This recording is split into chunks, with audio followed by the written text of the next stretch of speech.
আজ 12 অক্টোবর 2025 দৈনিক কালের কণ্ঠ পত্রিকার প্রধান শিরোনাম। হেফাজতে 15 কর্মকর্তা গুম ও মানবতাবিরোধী অপরাধ।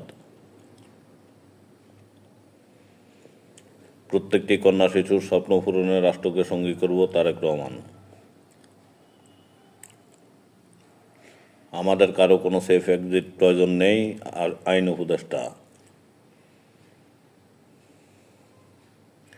কনসার্টে জয় বাংলা স্লোগান ভাঙচুর, গোলাগুলি।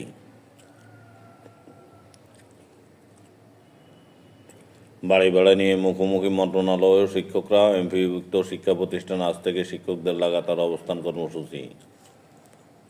যুক্তরাষ্ট্রের মিসিসিপিতে এলোপাতাড়ি গুলিতে নিহত 4, আহত 12। টাঙ্গাইল 6 আসনে মোহনকে সমর্থন দিল দেলদুয়ার উপজেলা বিএনপি।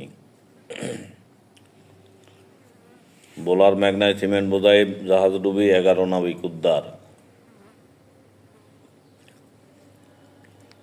অধিকাংশ সেনা সদস্য চান সীমা লঙ্ঘনকারীরা বিচারের মুখোমুখি হোক, বিএনপি। মধ্যরাতে জিরানি মার্কেটে ভয়াবহ আগুন, পুড়ল 10 দোকান।